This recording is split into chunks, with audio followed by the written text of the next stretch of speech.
ಇದು innovative eight ability ಅಂತ ಇರ್ತಕ್ಕಂಥದ್ದು ಒಂದು ಫೌಂಡೇಶನ್ ಜೊತೆ ನಮ್ಮ ಎಸ್ಲಾಡ್ ಫೌಂಡೇಶನ್ ಜೊತೆಗೆ ಇಲ್ಲಿ ಭಾಳಷ್ಟು ಜನರನ್ನ ಸೇರಿಸ್ಬಿಟ್ಟು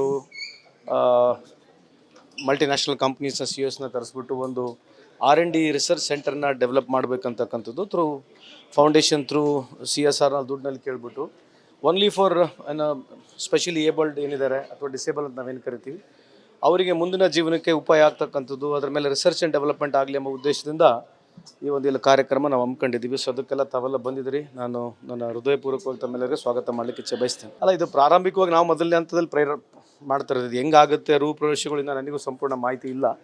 ಬಟ್ ಇದೊಂದು ಅಟೆಂಪ್ಟ್ ಮಾಡ್ತಾ ಇದ್ದೀವಿ, calling everybody to drawn attention to see to that ಈ ಥರ ವಿಚಾರಗಳಲ್ಲಿ ತಾವು ಬರಲಿ. ಆಮೇಲೆ ಇನ್ಮೇಲೆ ಯಾವುದೇ ಪಾಲಿಸಿ ಮೇಕಿಂಗ್ನಲ್ಲಿ ಎಲ್ಲ ವರ್ಗದ ಜನರುಗಳಿಗೆ, ಬರೀ ಡಿಸೇಬಲ್ ಅಂತಲ್ಲ ಅಥವಾ ಸ್ಪೆಷಲಿ ಏಬಲ್ಡ್ ಅಂತಲ್ಲ, ಎಲ್ಲ ವರ್ಗದ ಜನರಿಗೆ ನಾವು ಪಾಲಿಸಿ ಮೇಕಿಂಗ್ನಲ್ಲಿ ಇನ್ವಾಲ್ವ್ ಮಾಡ್ಕೋಬೇಕು, ಇನ್ಕ್ಲೂಸಿವ್ ಆಗಬೇಕೆಂಬುದು ಆ ಒಂದು ಉದ್ದೇಶದಿಂದ ನಮ್ಮದೇನು ರೈಸಿಂಗ್ ಇಂಡಿಯಾ ಅಂತ ಏನು ಒಂದು ಫೌಂಡೇಶನ್ ಇದೆ ಅದರ ಜೊತೆಗೆ ನಾವು ಸೇರಿ ಇವತ್ತು ಈ ಒಂದು ಸಣ್ಣ ಪ್ರಯತ್ನವನ್ನು ಮಾಡ್ತಾ ಇದ್ದೀವಿ.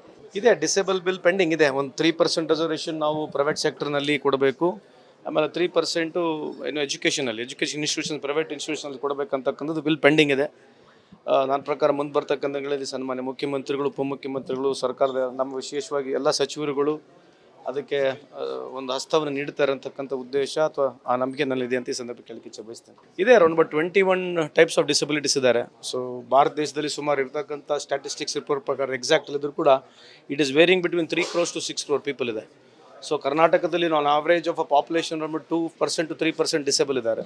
ದೊಡ್ಡ ಪ್ರಮಾಣದಲ್ಲಿ ಡಿಸಬಿಲಿಟಿ ಇದೆ ರಾಜ್ಯದಲ್ಲಿ ಕೂಡ ಇದೆ. ಸೊ ಅವರಿಗೆ ಎಲ್ಲೋ ಒಂದು ಜಾಗದಲ್ಲಿ ಅವಕಾಶ ಸಿಗಬೇಕು, ಒಂದು ಅವಕಾಶ ಕೊಡಬೇಕು. ಕೆಲವು ಇಂಡಸ್ಟ್ರೀಸ್ಗಳು ಆಲ್ರೆಡಿ ಕೊಡ್ತಾ ಇದ್ದಾರೆ, ಇಲ್ಲ ಅಂತಲ್ಲ. ಸೊ ಇದು ಒಂದು ಶಾಸನಬದ್ಧವಾಗಿ ಕಾನೂನುಬದ್ಧವಾಗಿ ಆದರೆ ಮುಂದೆ ಬರ್ತಕ್ಕಂಥ ದಿನಗಳಲ್ಲಿ ಅವರಿಗೂ ಒಂದು ಅವಕಾಶ ಸಿಗುತ್ತೆ. They have been more deferred of an opportunity. They are genius, they have got talent. So only thing such people should be looked up to with lot of sympathy, empathy.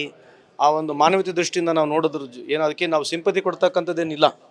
ಯಾಕಂದರೆ ದಿಸ್ ರೈಟ್, ಕಾನ್ಸ್ಟಿಟ್ಯೂಷನಲ್ ರೈಟ್ ಇದೆ ಅವರಿಗೆ. So ಹಂಗಾಗಿ ಇದು beyond ಒಂದಿನ್ನು ಸ್ವಲ್ಪ ಯೋಚನೆ ಮಾಡಿದ್ರೆ ಕಾನೂನಾಗಿರಲಿ ಅಥವಾ ನಾವು ಜನರು ಅವ್ರನ್ನ ಇನ್ಕ್ಲೂಸಿವ್ ಮಾಡ್ಕೊಂಡ್ರೆ ಒಳ್ಳೇದಾಗತ್ತಕ್ಕಂಥ ನನ್ನ ಅಭಿಪ್ರಾಯ.